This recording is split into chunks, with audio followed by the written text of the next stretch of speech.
Hello students, welcome back to Mehta Digital Classes. Today we will discuss our topic plastic and their environment. Student, हमने last video में plastic मतलब कौन कौन से plastic है और उनकी क्या क्या यूजेज हैं, ठीक है, उनके बारे में स्टडी कर ली थी। आज हम प्लास्टिक एंड द एनवायरनमेंट की जो प्लास्टिक है उनका एनवायरनमेंट में क्या रोल है, किस प्रकार से एनवायरनमेंट में जो प्लास्टिक होते हैं वो हमारे लिए हार्मफुल होते हैं, ठीक है। देखो, when we go to market we usually get thing wrap in plastic और पैक इनटू पॉलीथीन बैग्स। जब भी हम मार्केट निकलते हैं, ठीक है, मार्केट जाते हैं, ठीक है, तो क्या करते हैं, प्लास्टिक का बैग या फिर इसके अलावा पॉलीथीन का बैग हम लेके जाते हैं। That is one reason why plastic waste keep getting accumulate in your surrounding.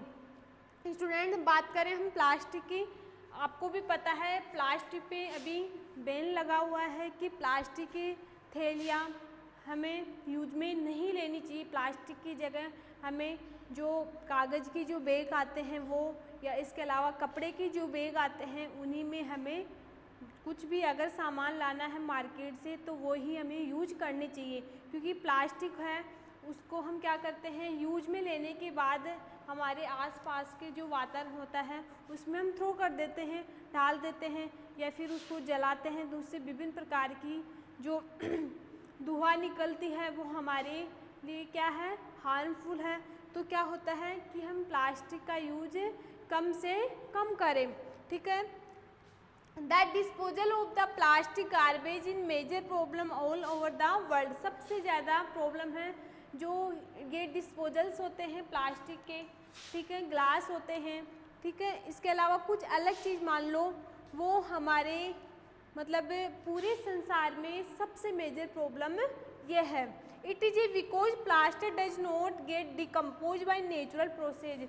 क्योंकि हम जानते हैं कि जो प्लास्टिक होती है उसको हम डिकम्पोज नहीं कर सकते, चाहे से उसको है ना कुछ भी कर दें, हम उसको जलाने के बाद भी मतलब कुछ ना कुछ उसमें शेष रह ही जाता है। तो हम बोल सकते हैं कि जो प्लास्टिक है उसको हम डायरेक्टली डिकम्पोज नहीं कर सकते, इसलिए हमें प्लास्टिक का कम से कम उपयोग में लेना चाहिए, ठीक है। सच एक्शन ऑफ बैक्टीरिया, मतलब विभिन्न प्रकार के, मतलब हम इसको डिकम्पोज भी करें तो क्या होते हैं, विभिन्न प्रकार के बैक्टीरिया प्रोसेस करते हैं।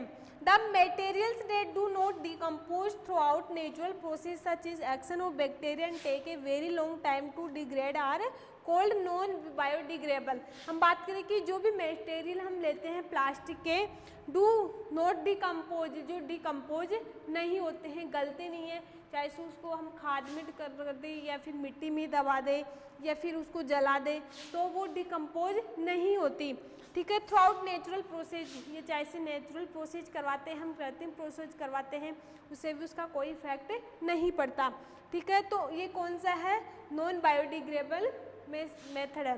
देखो, all kinds of plastic artificial fibres, बात करें हम सभी प्लास्टिक की बात करें, जैसे आर्टिफिशियल जो फाइबर्स होते हैं, आर्टिफिशियल फाइबर्स में हमने दो पढ़े थे, ठीक है।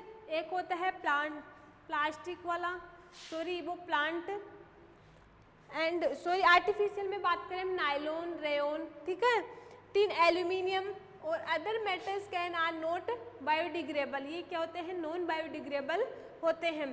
The materials which get decompose through out natural process such as action of bacteria called a biodegradable bacteria. लेकिन कुछ मटेरियल ऐसे होते हैं, कुछ सब्सटेंस ऐसे होते हैं जो क्या होते हैं, डिकम्पोज्ड हो जाते हैं इन द नेचुरल प्रोसेस के द्वारा, जिसको हम बायोडिग्रेडेबल प्रोसेस ये मटेरियल्स भी बोलते हैं। पार्ट ऑफ, हम बात करें पार्ट ऑफ वेजिटेबल, सब्जियों की बात करें, फ्रूट्स की बात करें, या लेफ्ट फूड स्टॉप्स या पेपर, कॉटन या फिर कुछ क्लॉथ एंड वुड एक्सेट्रा क्या होते हैं, ये क्या होते हैं, बायोडिग्रेडेबल होते हैं। बायोडिग्रेडेबल का मतलब कैसे हुआ, जैसे हम सब्जी की बात करें, बायोडिग्रेडेबल का मतलब होता है ऐसे मटेरियल्स जिसको हम डिकम्पोज कर सके, उसको मतलब गला सके या सड़ा सके, ठीक है, जिसका एनवायरनमेंट में कोई इफेक्ट ना हो। जैसे हम बात करें सब्जियों की, जब सब्जियां खराब हो जाती हैं तो उसको हम उसको हम थ्रो कर देते हैं डस्टबिन में, तो वो क्या होता है दो दिन या 3 दिन या 4 दिन में वो क्या हो जाती है, डिकम्पोज हो जाती है, सड़ जाती है, और मतलब उसका मतलब पूरी तरह से वो नष्ट हो जाती है। इसी प्रकार फ्रूट्स की बात करें, फ्रूट्स भी सड़ने के बाद हम उसको फेंक देते हैं तो वो क्या हो जाते हैं, डिकम्पोज हो जाते हैं। या कुछ कपड़ों की बात करें, वुड लकड़ी की बात करें, ये क्या होते हैं, बायोडिग्रेडेबल होते हैं, जो कुछ समय के लिए, कुछ दिनों में ये क्या हो जाते हैं, डिकम्पोज हो जाते हैं। जबकि प्लास्टिक क्या है, नॉन बायोडिग्रेडेबल है, जिसको हम कितने ही दिनों तक मतलब खाद के अंदर या मिट्टी के अंदर या फिर जला ले तो भी वो डिकम्पोज नहीं होती।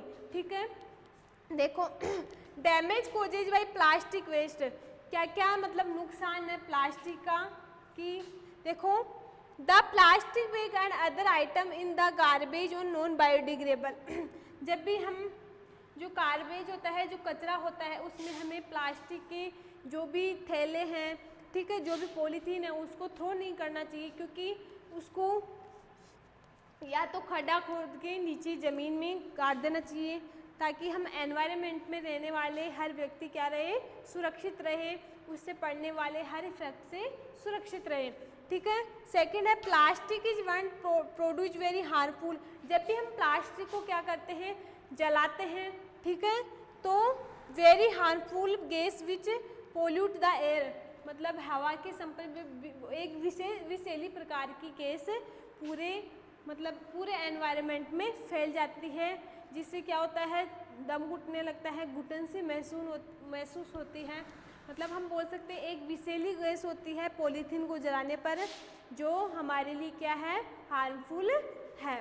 Okay, measures of control problem causes bye plastic, किस प्रकार से हम प्लास्टिक से होने वाली जो डिजीज है या विभिन्न परेशानियां हैं उसको किस प्रकार से हम कंट्रोल कर सकते हैं। और ये सब क्या है, एक मानव के कंट्रोल में ये चीज़ हो सकती है अगर हम कुछ नियम्स हैं उनको फॉलो करें तो, ठीक है, और हम उन नियमों को फॉलो करके जो प्लास्टिक से होने वाली जो हानियां हैं, ठीक है, उनको हम कंट्रोल कर सकते हैं। देखो फर्स्ट है अपना point, avoid the use of plastic carry bag for far a possible because these are major source of pollutions.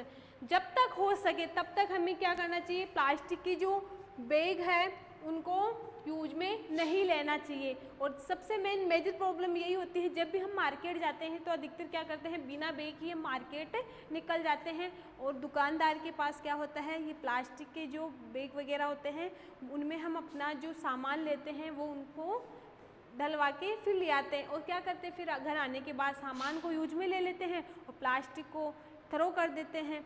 ठीक है, तो ये क्या है, तो हम क्या करें कि जितना हो सके उतने प्लास्टिक को हमें यूज में नहीं लेना चाहिए।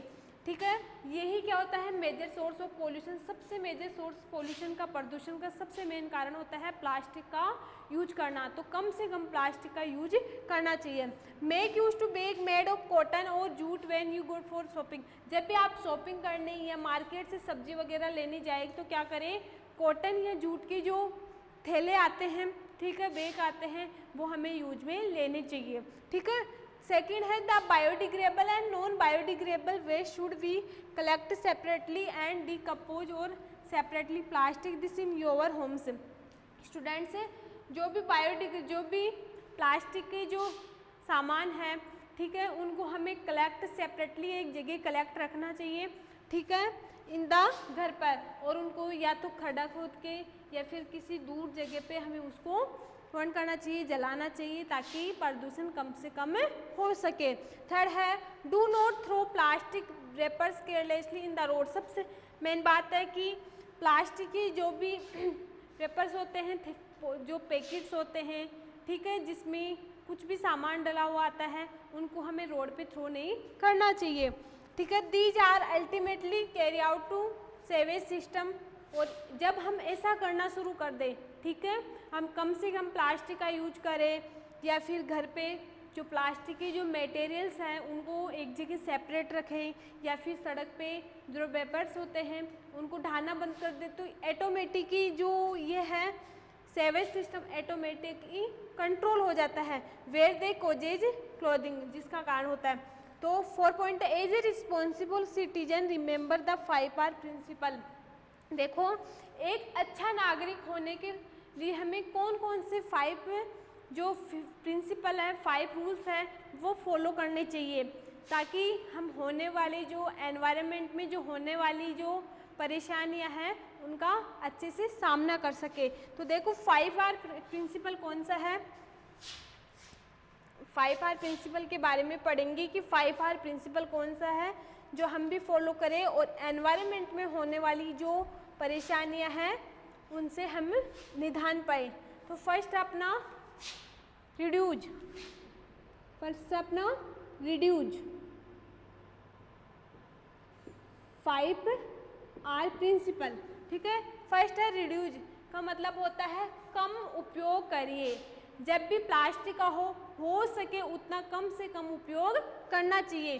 फर्स्ट रूल कौन सा है, रिड्यूज, मतलब कम से कम उपयोग करना। सेकंड होता है रीयूज, पुनः उपयोग के लिए, मतलब हम दोबारा उपयोग करिए। थर्ड होता है रिसाइकिल, रिसाइकिल का मतलब होता है पुनः चक्रित कीजिए। इसके बाद होता है एक होता है रिकवर, पुण्य प्राप्त करना, मतलब हम कि मतलब किसी भी चीज़ के लिए, ठीक है। एक होता है रिफ्यूज, रिफ्यूज का मतलब होता है उपयोग ना करना। जितना सबसे मेन होता है रिफ्यूज, अगर आप रिफ्यूज करोगे तो पर्यावरण के प्रति क्या बनोगे, हितैषी बनोगे, ठीक है। तो ये 5 रूल है, कौन से, प्लास्टिक से होने वाली जो हानियां हैं उनसे हमें किस प्रकार निदान पाना है। तो ये 5 रूल है, रिड्यूज, रीयूज, रिसाइकिल, रिकवर और रिफ्यूज। अगर ये 5 रूल हम फॉलो कर लें तो एनवायरनमेंट में होने वाले जो भी डिजीज़ है, प्लास्टिक के कारण होने वाले जो भी डिजीज़ है उनसे हम सेफ रह सके और हमारे एनवायरनमेंट बिल्कुल सेफ रह सके। Okay student, thank you.